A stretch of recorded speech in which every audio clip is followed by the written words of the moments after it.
ini saya akan membuat video untuk melengkapi tugas IPA saya. Pertama-tama, nama saya Yuki Gilbert Lai, kelas 7, sekolah di SMP Gita Bangsa School.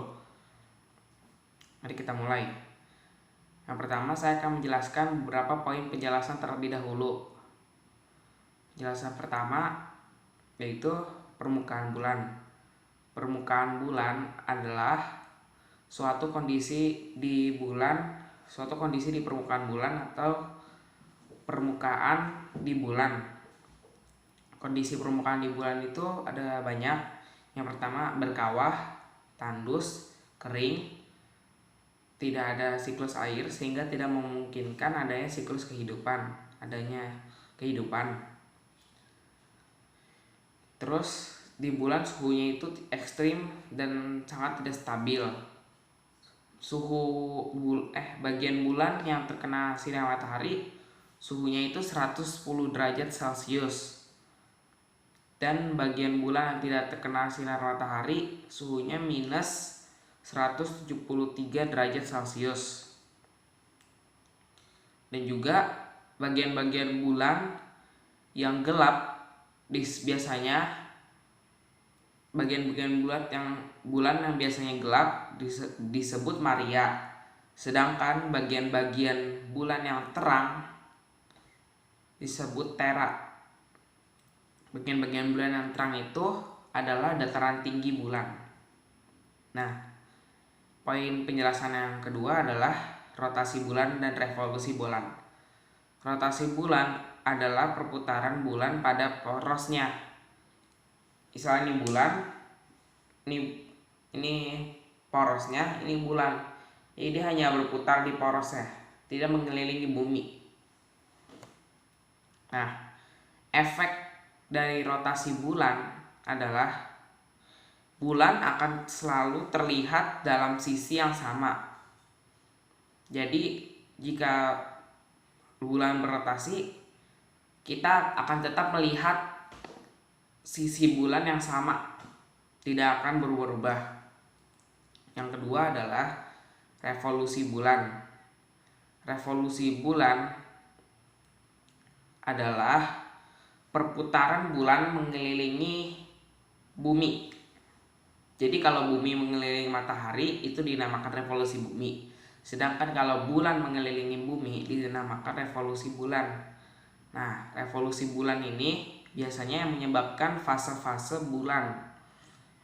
Beberapa efek revolusi bulan yaitu terjadinya perubahan jumlah hari di kalender Hijriyah. Yang kedua, pasang surut air laut. Yang ketiga, fase bulan yang tadi. Yang keempat, gerhana bulan. Terjadinya gerhana bulan. Yang kelima, terjadinya gerhana matahari. Nah, mengapa terjadinya gerhana bulan dan gerhana matahari? Karena pada saat bulan berevolusi berputar mengelilingi bumi, itu secara tidak langsung bulan akan menyebabkan kedua hal tersebut. Karena gerhana bulan dan gerhana matahari disebabkan karena bulan yang berada di satu garis lurus bersama bumi dan matahari. Seperti ini nih, saya contohkan. Misalnya ini matahari, ini bumi, dan jempol saya ini bulan. Nah, jika bulan berada di belakang seperti ini, hal yang akan terjadi adalah fenomena yang akan terjadi adalah gerhana bulan. Karena sinar matahari tidak sampai ke bulan. Seperti ini. Makanya masyarakat di bumi tidak bisa melihat bulan. Nah, jika seperti ini, yang akan terjadi adalah bulan menutupi cahaya matahari yang ingin sampai ke bumi, sehingga matahari menutupi sinar matahari. Bulan menutupi sinar matahari bumi, sinar matahari yang ingin ke bumi seperti ini. Nah, lihat kan? Nah, itulah yang akan terjadi jika adanya revolusi bulan.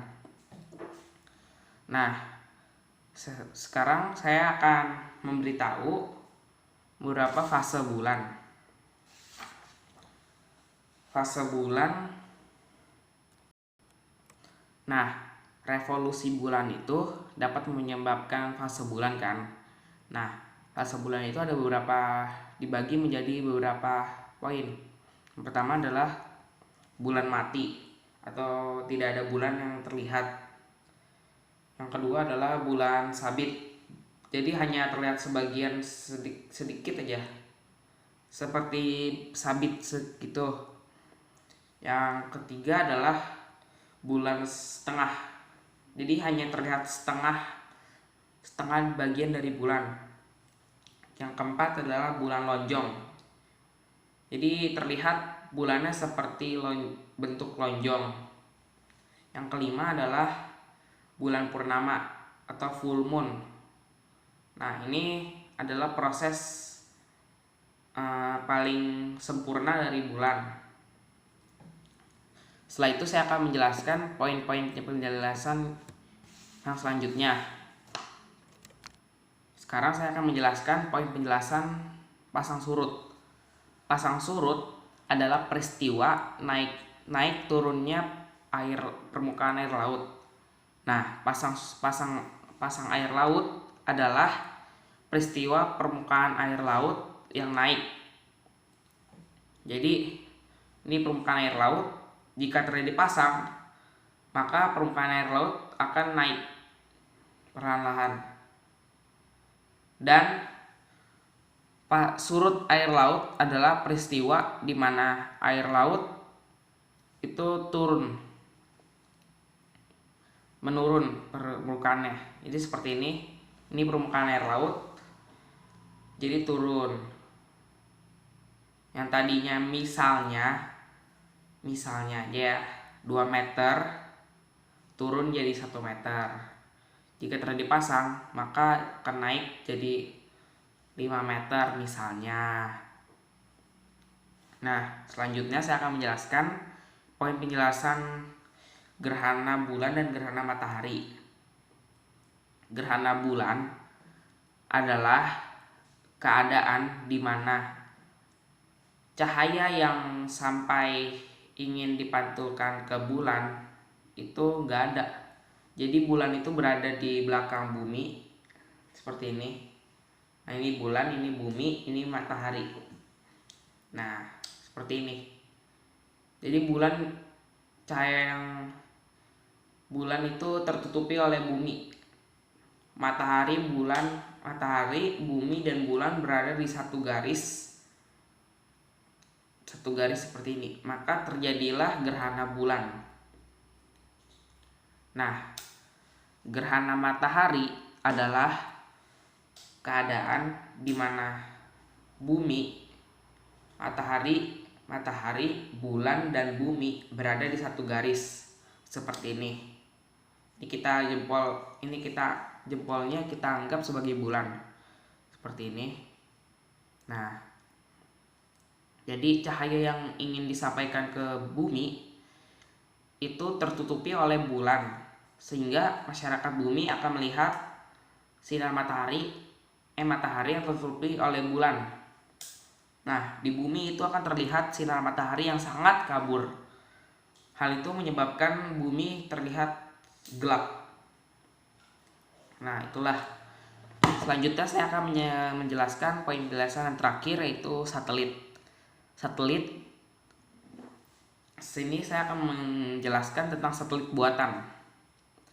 Satelit buatan adalah satelit yang sengaja dibuat oleh manusia untuk kepentingan manusia yang ditaruh di luar angkasa untuk mengorbit bumi untuk tujuan-tujuan tertentu. Jadi sengaja dibuat buat manusia gitu. Nah, satelit buatan itu ada banyak. Yang pertama adalah satelit komunikasi.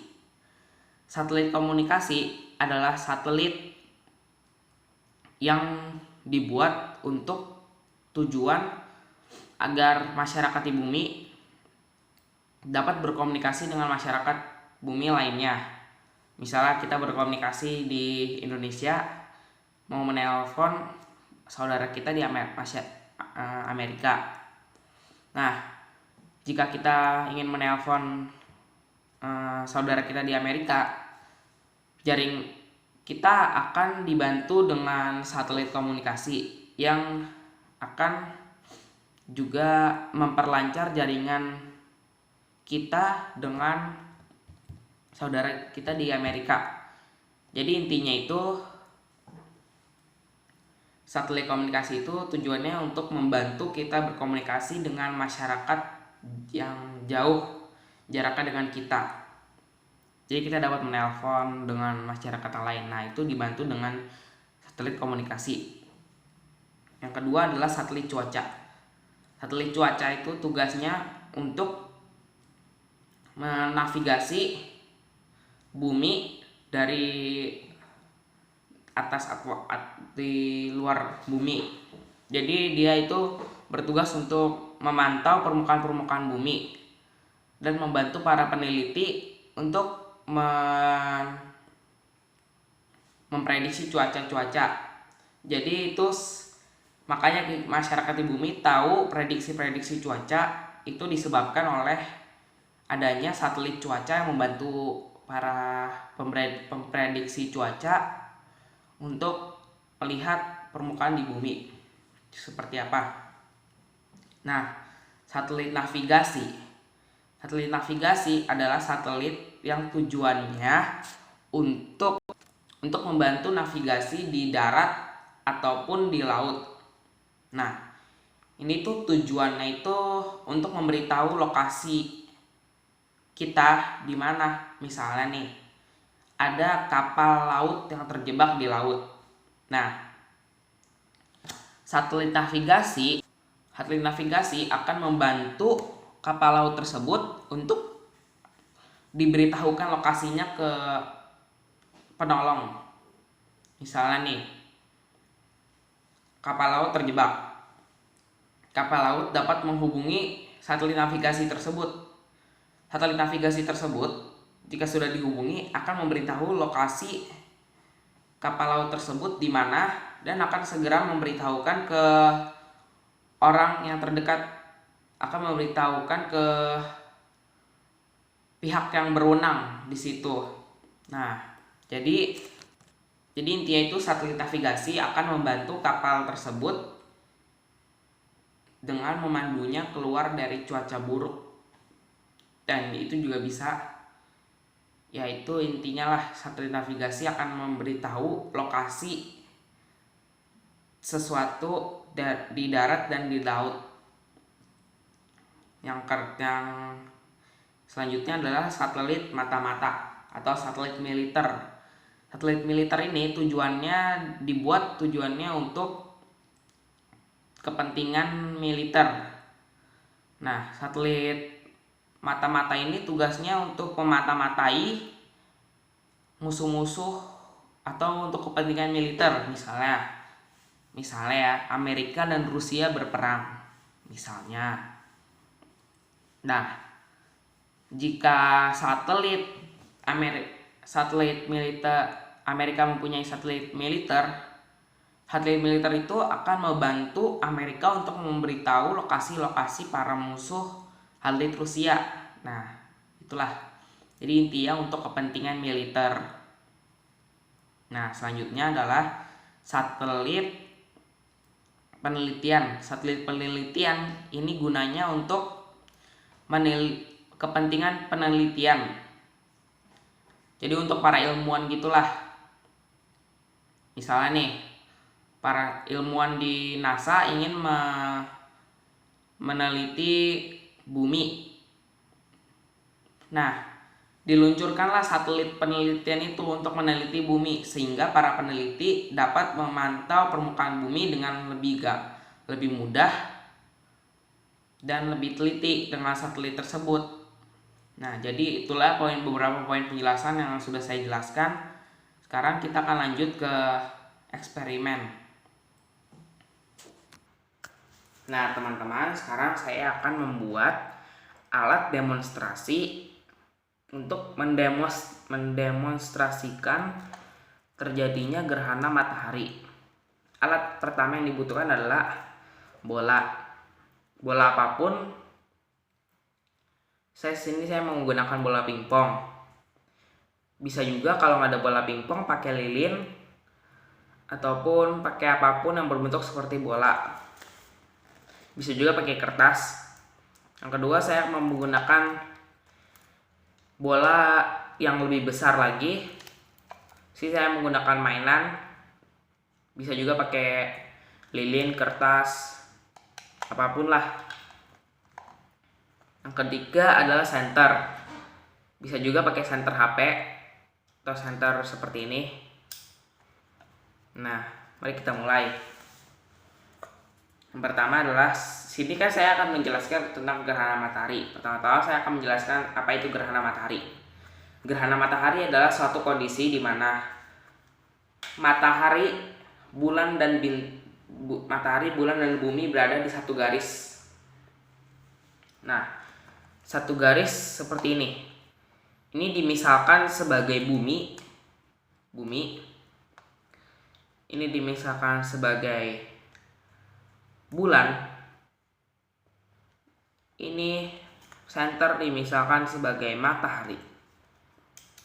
Nah, langkah pertama adalah ini bumi taruh sini. Ini bulan taruh sini.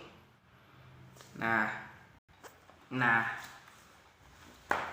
ini bumi, ini bulan, ini matahari. Mari kita mulai. Pertama, taruh ini di sini bumi, ini bulan, ini matahari. Usahakan taruh di satu garis ya. Nah, seperti ini. Matahari di sini. Nah, seperti itu. Nah, yang kedua, matikan lampu. Saya matikan lampu terlebih dahulu. Nah, inilah yang akan terjadi. Nah, seperti ini. Lihat, bulan menutupi cahaya matahari yang ingin sampai ke bumi. Seperti itulah gimana terjadinya gerhana matahari. Nah, bagian yang paling tertutupi oleh bulan dinamakan umbra, sedangkan bagian yang tidak terlalu tertutupi dengan bulan dinamakan penumbra. Nah, wilayah bumi yang terkena bagian umbra akan melihat gerhana matahari cincin, sedangkan bagian bumi yang berada di penumbra akan melihat gerhana matahari sebagian. Nah, seperti itulah. Terima kasih telah menonton video ini. Maaf jika ada salah kata.